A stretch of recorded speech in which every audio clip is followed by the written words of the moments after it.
I find no dash dash of making a profit in this business. इतका सोपा प्रश्न आहे. मी म्हणतो ना, तुम्ही थोडंसं वाचत जर राहिले ना इंग्लिश, तर या असे प्रश्न वाचलं की दिसतो I find no chance of making a profit in this business. चान्सच्या नंतर कोणतं प्रिपोजिशन येणार ते विचारले यांनी. प्रश्न आहे आपला प्रिपोजिशनवरचा.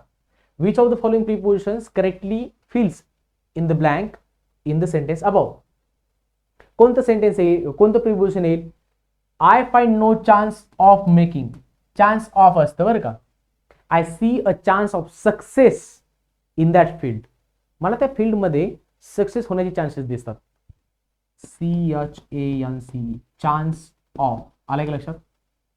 Number 2 is the answer. I find no chance of making a profit in this business. चान्सच्या नंतर येणारं प्रिपोजिशन कोणतं? ऑफ.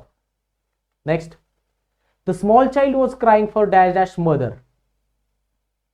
द स्मॉल चाइल्ड, ज्यावेळी अशा प्रकारे चाइल्डचं आपल्याला जेंडर दिलेलं नसतं बघा, GENDER. जेंडर म्हणजे काय? लिंग सांगितलेलं नसतं. ते मुलगा आहे, मुलगी आहे, लहान बाळ आहे अशा अर्थाने जेव्हा बोललेलं असतं त्यावेळी त्याच्यासाठी येणारं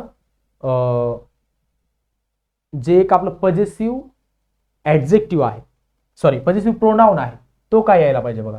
the small child was crying for dash dash mother. आता बघा, हे स्मॉल चाइल्ड म्हटलंय, त्याचं जेंडर सांगितलेलं नाही, म्हणून आपल्याला पुढे हिज ऑर हर म्हणता येणार नाही. आलं लक्षात? ते जर मेल असतं तर आपण हिज घेतलं असतं, फिमेल असतं तर हर घेतलं असतं, प्लुरल असतं तर देअर घेतलं असतं, म्हणून ते येणार नाही. कळालं? मग काय येईल? The small child. आता ती न्यूट्रल पकडावं लागेल, म्हणून काय घ्यायला पाहिजे आपण? इट्स. आले का लक्षात? The small child was crying for its mother. Got it?